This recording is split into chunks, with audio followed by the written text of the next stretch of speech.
Hazur, on behalf of some viewers, I would like Hazur kindly to share with us some special event of Hazur's latest tour to Holland, if possible, please. Well, it's a usual story, like old. Our activities consisted of, number one, mulaqats, family mulaqats. And like usual, it was a very heavy schedule. I had to spend about 12 hours or more perhaps in the family mulaqat, or more perhaps. And then there was a question and answer session by the Dutch speaking people. And it was quite crowded, and the questions were of good nature, except for one person who was an atheist who knew himself to be a fundamentalist. But he was nothing. We found out later about him that he infiltrated to ask questions which could mislead others. So he was a racist, in fact. So we wanted to find out what we are doing with our culture and this and that and all nuisance. But with my answers, people didn't support him at all. Unfortunately, he wasted a lot of time, which other people could put to better usage. And then there were female members who wanted to find out the equality question of men and women and all that. They are the usual questions which always come. And with the grace of Allah, the answers were satisfactory to both male and female alike. Then there were Africans, quite a few of Africans who were French-speaking Africans. So some of them were Ahmadis, so we requested them to drop their questions to give opportunity to the others. And mostly, after the answers, the heads were shaken in affirmative. So that was a very good sign. And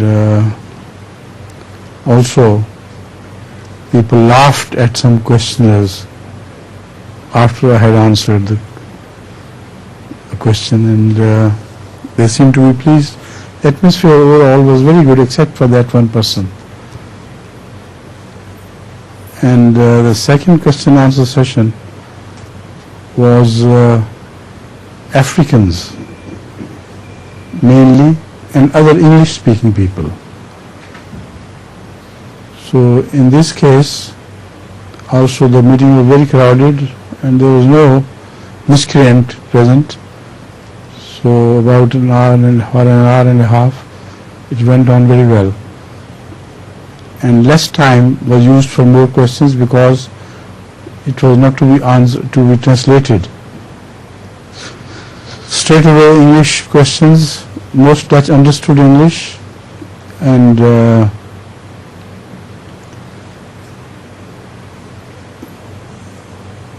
some Dutch who could not understand, they were given earphones, and this was simultaneously translated.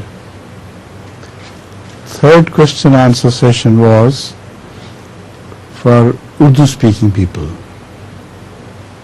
and that was evidently translated into Dutch language as well as English.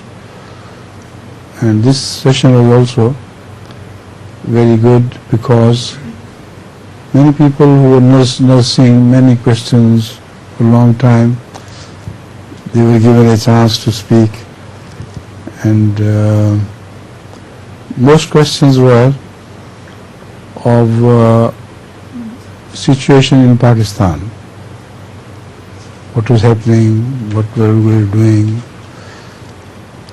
and there were two questioners who wanted very much to discuss the Pakistan situation. One was a Hindu and one was a Muslim. Both were journalists. They were blaming us for not doing enough as a rebuke, as a rebuttal. So I explained to them everything from the assembly to the end of total system of justice, etc. And we said we did everything. We went even to the Supreme Court. But there was no justice. How could we expect any justice? So they went on, all right, still you could fight. So I told both of them to go on my expense and represent the Jamaat there and let me know after the return what they have done about it. So everybody laughed. They knew it was just meaningless. He was just showing off. And if he was not showing off, he was sincere. He didn't know much about what was happening. So these were the question answer sessions altogether. Then they were cycling. Like usual. Holland is, non-spit area is a beautiful place for bicycling. And fortunately the weather was good. So we used to go at the coffee ground and have some coffee, and children enjoyed, and cyclists, a lot of cyclists along with us. And there we partook of the famous cake in law. You know anything about cake in law? No? You know. Yes, you know. You see, Fahim's mother-in-law makes good cakes. And the first time he brought the cake, instead of saying prepared by my mother-in-law, he said, here's my cake-in-law. So from then on, it is always cake-in-law. So there were quite a few cakes in law, which everybody enjoyed so much. And lajnah worked very well. They filled us with so many things, sweets and others. Amazing work done by Lajnah under the leadership of Bushra Hamid. And my daughter also had good enjoyment in bicycling. Unfortunately, we had two accidents. One was my younger daughter Tuva fell down and had some serious injury to the knees. But fortunately, I always carry my homeopathic medicines along, and she was cured within 2 days, completely lost all pain, everything. She was fit. And then I persuaded her to bicycle again. And from then on, she continued bicycling both ways, and it was a very successful cycling attempt by her. Second accident was my own. I was trying to make a round in a short road, so the bicycle wheel, front wheel, went into the mud. It was so, that was the time when it was raining. It was so muddy that I couldn't keep the balance and fell in a bush which is nettle bush, or what do you call it? In homeopathy we call it rustox, rustocicodendron. So it's very nettly, and the itch which it causes just won't leave. It leaves small, what do you call, small needle ends. They stick all along. But anyway, the same happened with me. Firstly, I thought the hand would go numb because it has some numbing effect as well. But with the grace of Allah, it went off all right. So these were the cycling incidents. Lots of people, boys and girls, they came cycling with us. And Fahim is the specialist of bicycling. He knows all the routes. And incidentally, I think I have taken too long. Let him translate it first. Hold on, that's all. MashaAllah.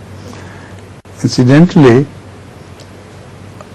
we discussed about the possibility of putting newspaper to a good end, to a better end in the sense, because Jamaat incurred heavy expenses in just keeping the property, electrical bills and everything, while the usage was very small compared to the expenditure, because once or twice a year or 3 times a year it was used, and all the year we had to bear the expenses. So there was one good advice, that it's a beautiful place for people to go and enjoy bicycling and family picnics, etc. So if we open it to the Ahmadi visitors all year round, so they have different at holidays and winter and summer, and the families from Europe and America and Canada, etc., they could come for their picnics instead of going out to other places. Once they have the taste of newspaper, they will never forget. So that's a very good idea which I told them to pursue. Brochures are being prepared, and on MTA we'll read out everything about the place, what it offers. It has many beautiful things to offer. For instance, the monkey park. It's a wonderful place. Monkeys are that big. Tails are that big. But the monkeys are just small monkeys. And they're very naughty monkeys. Very naughty. They just sit on your heads and shoulders and try to steal time for pushing their hands in your pockets. And this is why at the gates they have all the pockets emptied. They say never take anything or they will steal it away. And they do it so cunningly, quick trip and away they go. Once they take away a thing, you can't take it back. So the interesting thing is that people see others over whose heads and shoulders monkeys are sitting, and they don't know they sit so quietly that people look at them and laugh, and they also laugh because they see monkeys sitting over their heads and shoulders as well. There is no visitor who is spared by these monkeys. And there are big monkeys showing acrobats walking on the rope riders, like up and down doing this, and very interesting park. It's especially found of Mota Bacha. Pardon? Especially like. Oh yes, the Mota Bacha. You remember, you were with us, yes. Mota Bacha was so afraid, and we have a picture of that, of monkeys, that monkeys got afraid of him at the end. And she was jumping, crying like this and that. He wouldn't believe it, but when we showed him the video which was luckily taken, then she knew that what he was doing.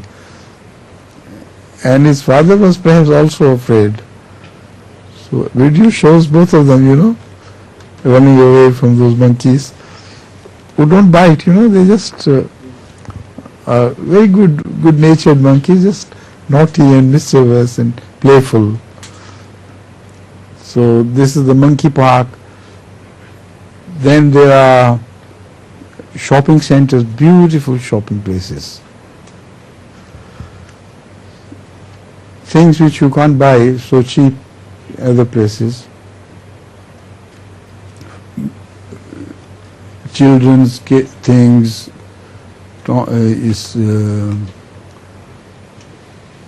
clothes, beautiful clothes, and so many interesting things. You remember having shopped there? Yes, they got very beautiful dolphin shows as well. Yes. Like dolphins and... Where was that? I think when we went to Lunsford on our honeymoon, we went to one of the... That's right, yes. It's very beautiful. And then there are boat rides, boats ride, beautiful boat rides. Well, the lake is very beautiful. That's right. And tulip fair. If you go during the tulip season, it's a beautiful place. Holland earns billions of dollars just out of tulips. The way they have managed to grow tulips in glass houses of miles across. It's amazing thing they do. The Dutch people are very studious, very hard-working people. And what else can I tell about Holland? Windmills. What? Windmills. Windmills. Still the windmills are working there. And you go inside and go up and see the windmills and so on, and the history of windmills, etc. And they really work beautifully. And the flour they grind is much healthier than the machine-made flour. It's very delicious and it preserves everything. But Dogs. the houses is very small. What? The houses were small built. When we went with Urdu class, the peoples are very big and the houses are very small. Yes, that's right. Oh, that's right. Thank you so much. You remember everything. There is a small miniature of all of Holland, and airports and things, and KLM planes standing all over, and you move along 3-story houses, and when you take a picture, it seems that you're so tall that you rise above the 3-story buildings, and you're high above the planes, and it creates a beautiful effect, right? And then there is panorama. That is a great thing. When you go up panorama, a painter painted long ago a painting of the then Holland in a canopy of canvas. From top to bottom, you couldn't see anything but that painting. And suddenly you think your eyes are misty or what? The light is dimmed, and Holland you begin to see is the old Holland. It's a different Holland. Whichever way you look, it's the same old Holland. And it looks so real. You see things at a distance, and the amazing thing about the panorama is that there are things like shoes which appear to be very large because of the panoramic effect. In the background, there's vast sea and things, and this shoes look like a huge thing, absolutely big shoes. And if they prohibit this, but if a small child runs towards the shoe, They are small baby shoes, and they are huge logs across that between the panorama screen and the people. People are circle in a small platform, and round there is some sand spread out. On the sand there are some things like these articles. So you're surprised to see that a small boy can lift a huge log with his one hand, while actually it's a small stick. It's not a log. So, any other? There was on the first day we went to a nature museum. Huh? In the first day we went to a nature museum with animals. That's right, yes. There are beautiful museums as well. And in the jungle, again, the dikes are a thing to be seen. People know, most people don't know perhaps, that Holland is below sea level. Around Holland, in most areas, the sea is much higher, and Holland is much below sea level. So they have preserved this area by building dikes. Plus they build a huge wall, concrete wall, and then in the sea, and then empty by pumping the water out and filling it with earth and reclaiming that area. Then they go on expanding Holland. Amazing people, the Dutch people, unbelievable how they work it out. And even during the Second World War, the enemy could not break these dikes. One after the other, they had, these walls, because if the enemy planes through bombing had broken the dikes, half of Holland would have been sunk underwater. So there's so many things in Holland to see.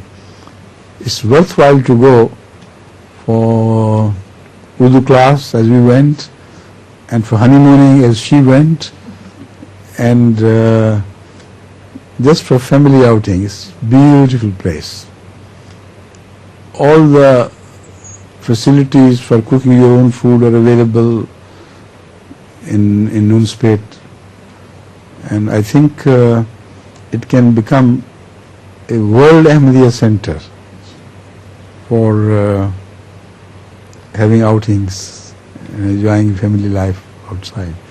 Once people get accustomed to it, they will never leave it, like we have got accustomed to it.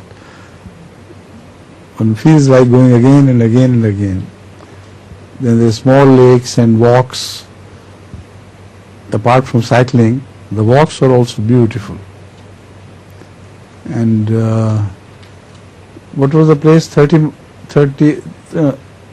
kilometers or 30 miles away, a zoo, open zoo. You have not been there. We went there. So many things one has forgotten about Holland, which I have not yet mentioned, but I have mentioned enough. So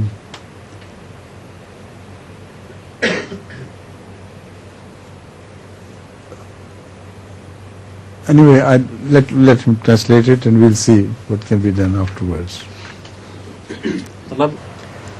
Then there are fishermen's villages all around Holland, and they are very special villages where the fishermen catch large fish and fish in large quantity, and they have small hotels around it. And in those restaurants, not hotels but restaurants, Khalifa was very fond of going to one particular village, And because of his memories, when we went there and we told them that we have come in memory of Khalifa al-Mursalis, they paid special attention to us. And the fish they give you is just fresh from the sea, not a day old. And they catch the fish and put it in the tanks within the restaurant and ask you which fish would you like. So you point at the fish and they catch exactly the same fish and make it so delicious. It's amazing. Seldom you can find such a delicious fish. Very rarely people can make such fish, such good fish. Khalifa al-Mursalis, when he visited there, his late wife Masrur Begum was also with him, and she was a very finicky eater, small things in this. So when she saw big fish in her plate, she said, "Oh no, it's impossible, I cannot eat it, just take it away."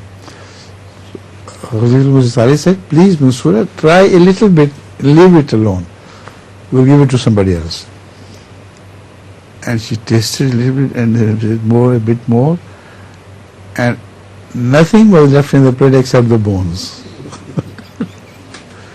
It is really very delicious. And the same trick I tried with my wife when she went with me, and she also said, "Oh, it's too big, too much."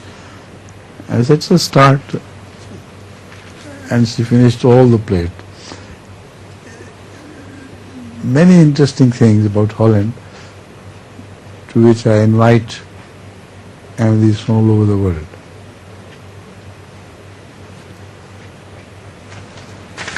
And have you told about the tulips? How they plant tulips under glass? Tulips. No. There are special flowers which are very beautiful, and this is the season for tulips. That is something, it's amazing. You see, Hollandish people are so clever and so hard working that they have tulip farms for miles across. Amazing how you begin to see the tulips sown in rows, and for miles across they're all tulips. And when they auction the tulips, many billionaire firms from America, etc., they come for auction of tulips. The auction is held in a glass hall, which is about 1 kilometer broad and 2 kilometers across. And all tulips there are for sale. And hundreds of people come to participate in the auction. And how they do it is amazing. It's this computerized system. And they said, this tulip goes for this much, this much, this much, this much, and they go on, competing with each other, bargaining for the tulip. And we think it's just one that tulip which is held. What is meant is that the whole line of those tulips is in fact sold out. And in one day, maybe more than a few $100 worth of tulips are sold. And altogether, it's a